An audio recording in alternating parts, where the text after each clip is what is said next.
medical storyteller nomor satu di Indonesia dan satu-satunya guys. Oke guys, kali ini sesuai janji gue mau bahas satu topik menarik menurut gue mengenai satu kata yang sangat sering lu dengar apalagi kalau lagi sakit, yaitu namanya adalah antibiotik. Oke guys, di video kali ini gue mau bahas tentang antibiotik. Nah, gue mau bahas dari sisi penemuannya, siapa sih yang nemuin. Oke, seperti biasa sama video gue tulis tentang sejarah medis, jadi gue nggak membahas dalam antibiotik itu seperti apa teorinya, golongannya, bla bla bla. Tapi gue lebih membahas siapa penemu dan sejarah. Karena menarik guys, sejarah penemuan ini sebenarnya berawal dari ketidaksengajaan. Oke, langsung aja guys. Oke, guys, pasti pernah kan teman-teman semua masalah sakit, batuk, flu atau terluka, terus dikasih resep nih sama dokter antibiotik. Oke, antibiotik gunanya berapa sih? Antibiotik itu gunanya atau bermanfaat untuk menekan pertumbuhan dan menghentikan pertumbuhan bakteri. Jadi bisa menekan, bisa menghentikan. Menekan itu artinya nggak sampai dimatikan guys, pertumbuhannya ditekan. Menghentikan tuh benar-benar pertumbuhannya itu nggak, antibiotik nggak pertumbuhan jadi bermanfaat untuk menekan pertumbuhan dan menghentikan pertumbuhan bakteri penyebab infeksi atau penyebab sakit. Oke, penyakitnya macam-macam ya guys, terus luka dan berinfeksi. Nah, pertanyaannya, antibiotik bisa nggak buat virus atau jamur? Jawabannya nggak bisa guys. Antibiotik itu khusus untuk bakteri. Kalau virus, kayak virus corona ya, COVID-19, obatnya pakai antivirus misalnya. Walaupun corona belum punya virus yang lain, bisa burung atau virus yang lain. Kemudian jamur itu nggak bisa dikasih anti jamur ya. Siapa sih sebenarnya penemu antibiotik ini? Nah, kebetulan namanya sama gue nih guys. Namanya Alexander Fleming. Kalau gue Alexander Portugisi-Tompo. Nah, Bapak Alexander Fleming ini adalah penemu penisilin yang kemudian dikembangkan menjadi antibiotik. Jadi bisa dibilang ini penemu antibiotik pertama, karena sejarah antibiotik itu kan nanti ada banyak sekali ya jenis-jenisnya. Nah, dia yang pertama menemukan antibiotik. Ya, akhirnya nanti berkembang menjadi antibiotik lain. Nah, tadi seperti yang udah gue bilang, penemuan penisilin ini ternyata awalnya nggak disengaja loh guys. Sebenarnya justru dari kecerobohan dia sendiri. Jadi gini ceritanya, pada September 1928, setelah Alexander Fleming meninggalkan labnya untuk liburan, dia menemukan piring atau awan kali ya, pembiakan bakteri yang sebelumnya diteliti lupa disimpan guys. Nah, bakteri sedang diteliti itu ternyata terkontaminasi oleh jamur dan dibuang oleh Fleming. Namun justru yang melihat perkembangan bakteri pada daerah yang terkena jamur yang terkontaminasi menjadi terhambat.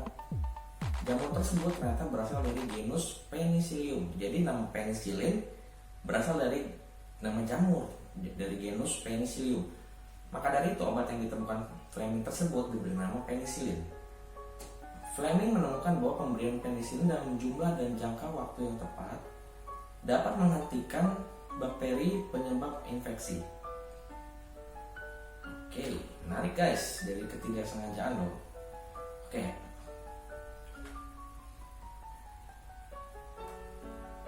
Siapa sih Alexander Fleming ini? Nah, Alexander Fleming ini sebenarnya seorang dokter. Dia juga bakteriologis, peneliti ahli bakteri, peneliti dan penemu. Dia lahir tanggal 6 Agustus 1881 di Skotlandia. Jadi dia orang Scotland ya. Pada awalnya Fleming ternyata bercita-cita menjadi seorang dokter bedah. Namun setelah ia membantu di lab di rumah sakit St. Mary, Fleming akhirnya bercita-cita menjadi seorang bakteriologis.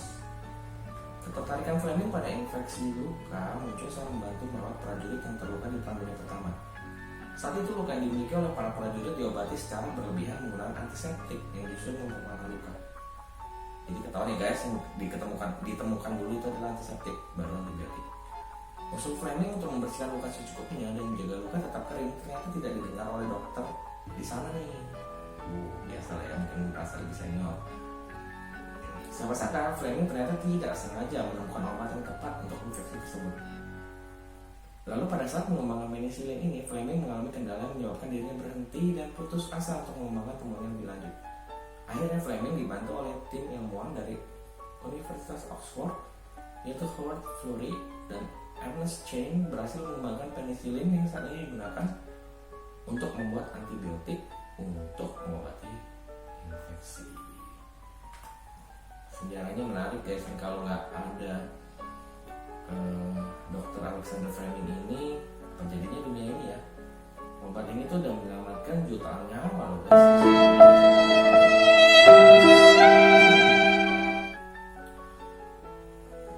Oke. Nah, kita lanjutkan lagi ya. Untuk lebih detail lagi, jadi pada tahun 1929 sebenarnya Fleming memutuskan untuk mempublikasikan temuan-temuannya. Namun sayang tadi dia harus terhambat karena ia mengalami kendala memurnikan penisilin. Nah, kemudian seperti yang gue sampaikan tadi, satu dekade kemudian tahun 1939 akhirnya dibantu dua temannya tadi, Howard Florey, Ernest Chain, dan satu lagi ada Norman Hitley. Akhirnya mereka berhasil memodifikasi atau memurnikan penisilin. Lalu para pakar tersebut melanjutkan merancang percobaan di mana tikus-tikus belajar trik diinfeksi dengan bakteri genus Streptococcus. Setengah dari tikus menerima penisilin dan separuh lainnya dibiarkan berjuang melawan infeksi tanpa penisilin. Keesokan harinya semua tikus yang tidak mendapatkan penisilin ditemukan tewas. Sementara tikus-tikus yang mendapat penisilin tetap bertahan hidup. Jadi setelah berhasil memurnikan penisilin dan menjajalnya pada tikus, ilmuwan-ilmuwan tersebut mulai menguji efektivitas klinisnya pada manusia pada bulan Februari tahun 1941 atau 2 tahun kemudian ya. Orang pertama yang menerima penisilin adalah pasien yang mengalami infeksi serius dengan abses atau bisul di sekujur tubuh. Pemberian antibiotik ini terbukti mampu meningkatkan kondisi pasien setelah diberikan 24 jam. Sayangnya pasukan penisilin terlanjur habis sebelum infeksi benar-benar dapat disembuhkan. Ya, akibatnya pasien ini meninggal.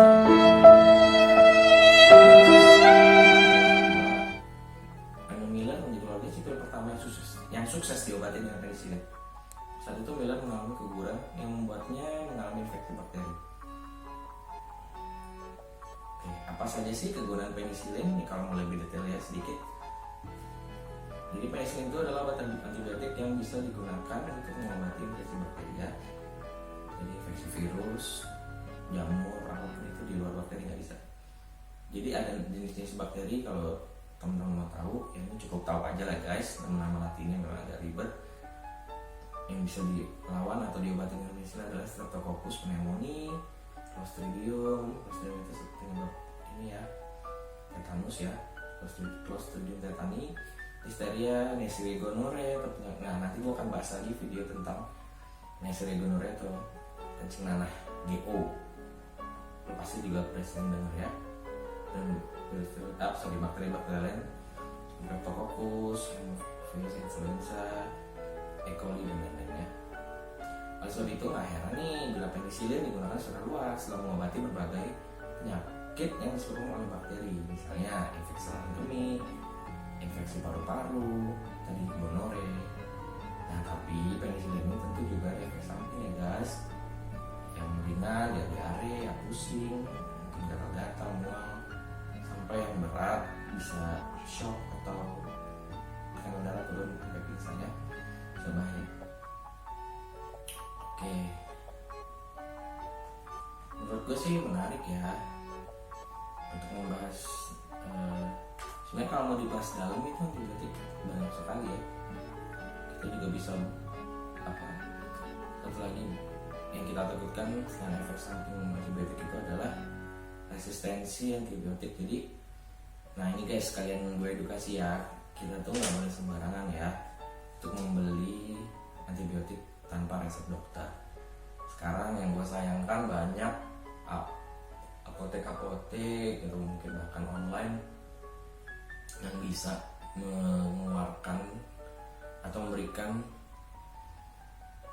antibiotik ini tanpa resep dokter. Itu kan sebenarnya bukan dokter mau monopoli ilmu atau monopoli kewenangan, bukan. Tapi dokter kan ini sudah belajar tentang antibiotik.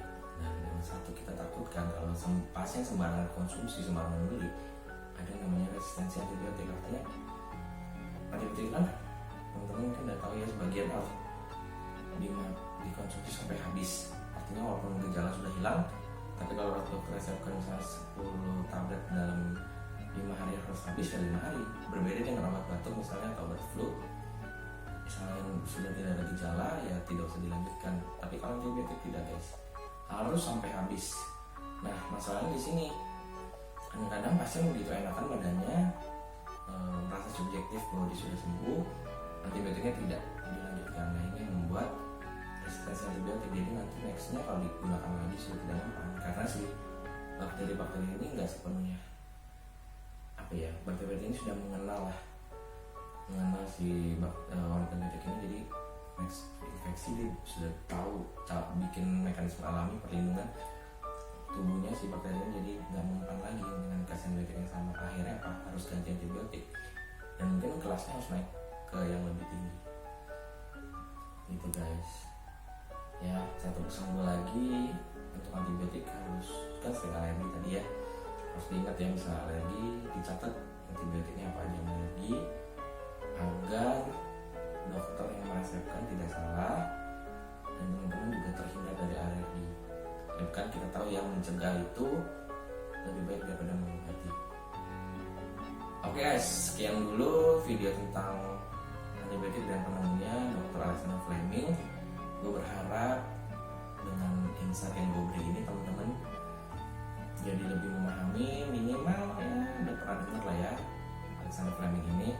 Kalau teman-teman mau lebih detail lagi bisa search sendiri, banyak banget artikel tentang Alexander Fleming ini. Dia kalau menurut gue sih, gue juga pernah dengar ya fatwa dari satu pendeta.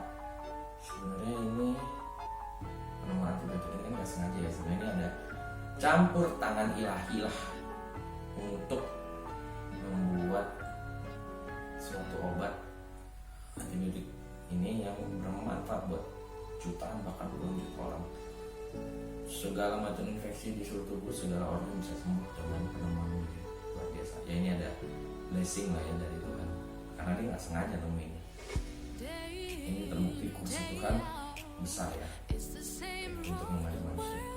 Oke guys, gitu dulu video dari gue. Kalau ada saran, masukan atau komen, boleh di share di kolom komentar, dan bantu selalu untuk subscribe dan share video gue ini agar makin banyak orang kenal gue dan semakin banyak mendapat subscribe dan view. Akhirnya channel gue makin besar dan gue bisa menghasilkan karya yang lebih banyak untuk membantu dan bermanfaat untuk kalian. Oke guys, seperti biasa, salam sehat dari gue Dr. Alex. Sampai jumpa.